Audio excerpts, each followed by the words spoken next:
सिर्फ क्वेश्चन लिखा। अगर उन्होंने स्नायु पूछ लिया तो वो कंडरा भी पूछ सकते हैं।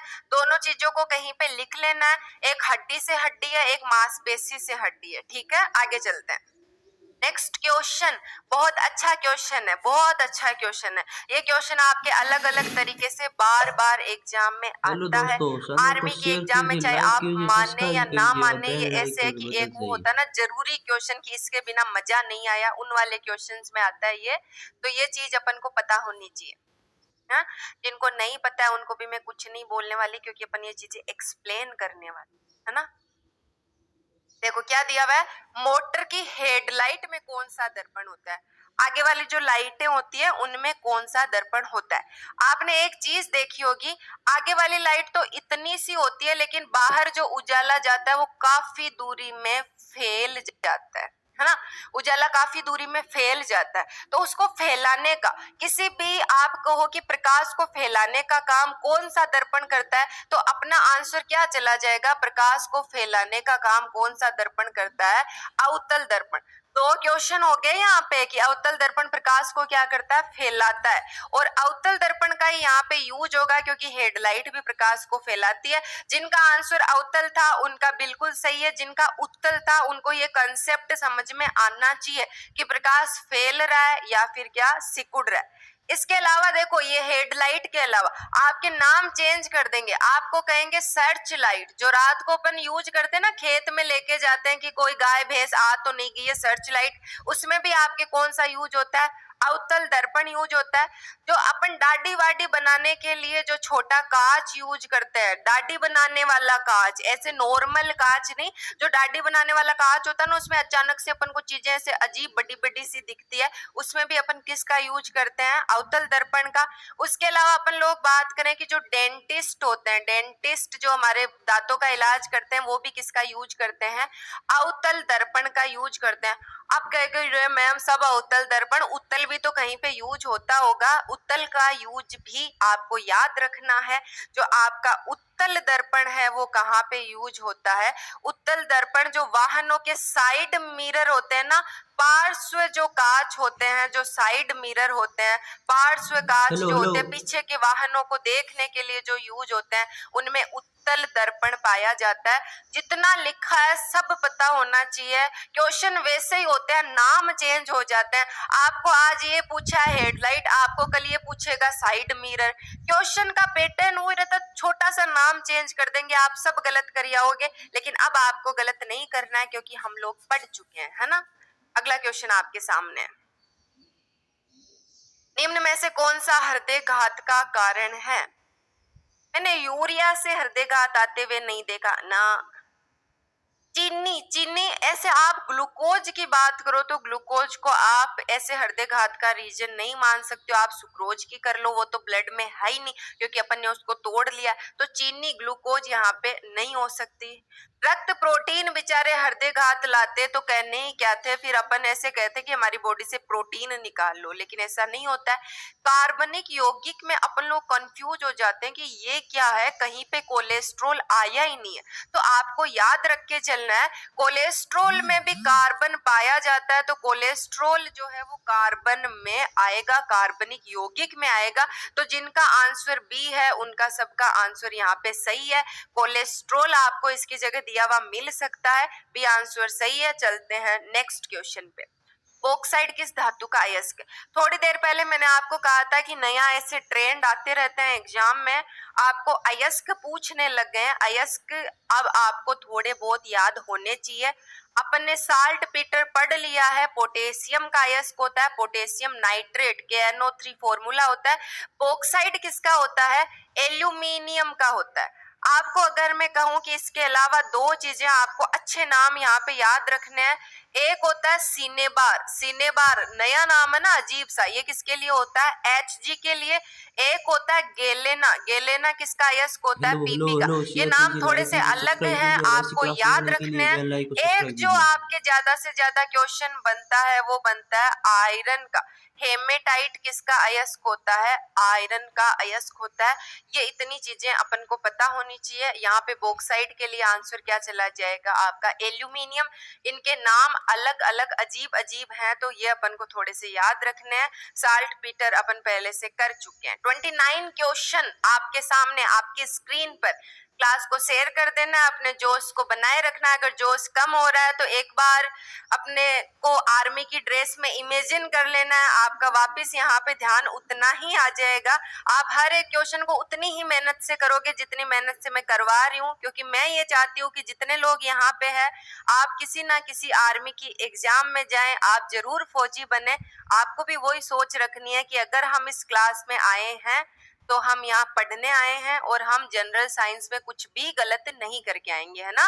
चलो, कार्बन व हाइड्रोजन के यौगिक को क्या कहते हैं?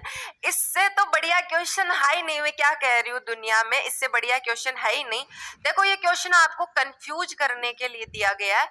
यहाँ पे आपको पूछा है कार्बन व हाइड्रोजन, अपन कहेंगे कार्बनिक यौगिक, ऐसे सर में दिमाग में चलेगा कार्बनिक यौगिक, लेकिन कार्बनिक यौगिक में कार्बन हाइड्रोजन के अलावा अदर एलिमेंट, अदर एटम भी पाए जाते हैं, तो आंसर कार्बनिक यौगिक नहीं होगा।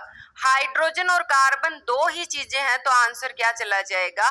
हाइड्रोकार्बन चला जाएगा। अब ये चीज में ऐसा है कि अपन ने 11th की एनसीईआरटी में एल्केन, एल्किन, एल्काइन पढ़े थे। उस टाइम कार्बन और हाइड्रोजन दो ही चीजें थी उनके पास में, और अपन वर्ड यूज करते थे, ये क्या है? हाइड्रोकार्बन। तो ये अपनी मेमोरी को जिंदा करने वाला क्वेश्चन है कि एल्केन, एल्किन, एल्काइन के लिए अपन ने कौन सा वर्ड पढ़ा था? हाइड्रोकार्बन वर्ड पढ़ा था, है ना। आगे चलते हैं। रेबीज किससे होता है? कोई बताने वाली चीज नहीं है।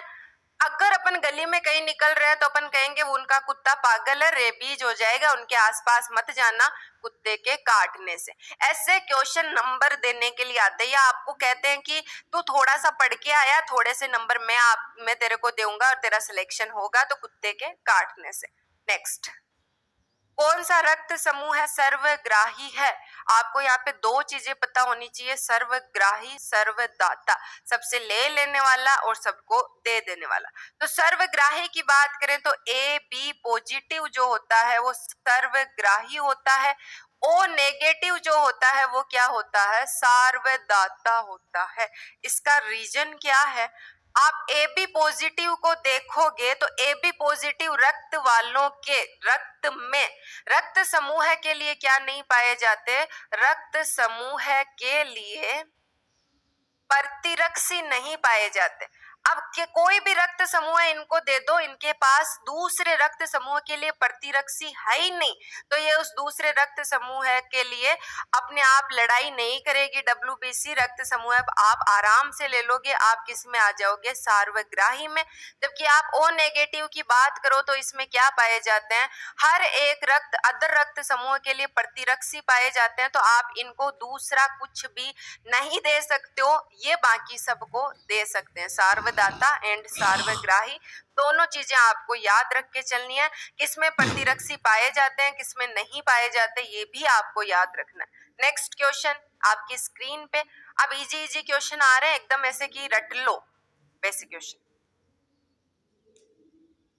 ऐसे थोड़ा तो कमेंट भयंकर ही ऐसे मिस हो रहे हैं कि इस टाइम जो फ्री टाइम आपको मिलता है ना कि क्वेश्चन का आंसर करो, उस टाइम आपके थॉट्स पढ़ने में, थोड़ा क्लास को लाइट फील करवाने में अलग ही मजा होता है। लेकिन मैं जितनी बार ऊपर स्क्रीन पे देख रही हूँ कमेंट, वहीं पे सुजीत कुमार का जो गुड मॉर्निंग आया हुआ है वो वहीं पे रुका हुआ है, उससे आगे कमेंट नहीं चल रहे हैं। तो थोड़ा क्लास ऐसे लग रही है कि आपके थॉट्स नहीं पता चल रहे कि कितने % स्टूडेंट कवर कर रहे हैं, कितने % स्टूडेंट क्या कर रहे हैं।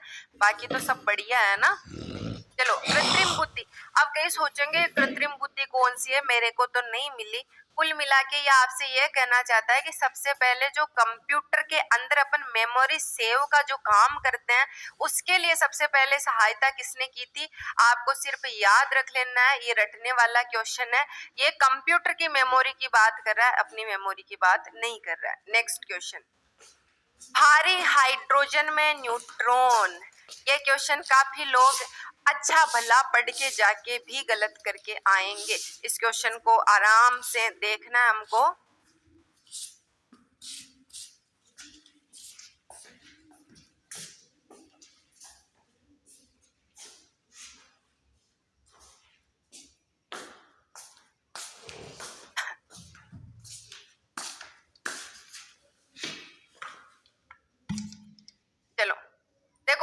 Hydrogen 1H1, 1H2, 1H3, protium, deuterium, tritium. अब आपको ये चीज याद रखनी है। भारी जल का अपन फॉर्मूला क्या लिखते हैं? D2O। इसको क्या बोलते हैं? भारी जल बोलते हैं। इसका यूज कहाँ होता है? नाभिकीय रिएक्टर में अभिक्रिया के मंदक के रूप में अभिक्रिया को स्लो करने के लिए आप किसका यूज करते हो? D2O का यूज करते हो। तो अगर यहाँ पे अपन ड्यूटीरियम से जो बना हुआ जल है उसको भारी जल बोल रहे हैं, तो जो ड्यूटीरियम होगा इसको अपन लोग क्या बोलेंगे? भारी हाइड्रोजन बोलेंगे। अब कई बार अपन गलती क्या करते हैं, अपन सोचते हैं 1 2 3 ट्राइटियम जो है ये सबसे ज्यादा भारी है, तो भारी हाइड्रोजन भी कौन सा है? ट्राइटियम है। लेकिन नहीं, अपनी केमिस्ट्री अपन को ऐसे ऐसे सदमे देती है कि अपन को खुद को नहीं पता होता कि ये नेक्स्ट हमसे चाह क्या रही है। वो सदमा एक यही है कि ड्यूटीरियम बीच में आ रहा है, लेकिन इसके लिए वर्ड यूज हुआ है भारी, इससे बना हुआ जल है भारी। अब अपन लोग जो है न्यूट्रॉन निकालने के लिए क्या करते हैं? ऊपर वाला जो नंबर होता है उसमें से नीचे वाला नंबर अपन लोग क्या करते हैं? माइनस करते हैं। यानी जो आपके यहाँ पे परमाणु भार के लिए को क्या यूज करते हैं? ए। उसमें से आपको क्या घटाना है? परमाणु क्रमांक। परमाणु क्रमांक के लिए सिंबल यूज करते हैं जेड। कई बार सिंबल से क्वेश्चन आ जाता है कि परमाणु क्रमांक के लिए कौन सा सिंबल यूज होता है। अपन वहां बैठ के सोच रहे होते हैं कुछ तो था, जेड था, ए था, एक्स था, कुछ तो था। तो अपन को याद रखना है परमाणु क्रमांक जेड है, परमाणु भार ए है। अब परमाणु भार ऊपर वाला नंबर है, उसमें से अगर अपन ने क्रमांक को घटा दिया तो न्यूट्रॉन का नंबर आ गया। यानी जिनका आंसर यहाँ पे 1 है उनका सबका आंसर सही है।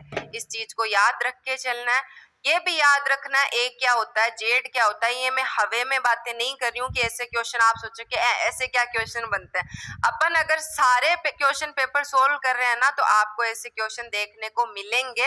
ये क्वेश्चन आगे एग्जाम में जाके बहुत इफेक्ट करते हैं हमारी ओवरऑल परफॉर्मेंस को, तो अपन को याद रखने हैं ना।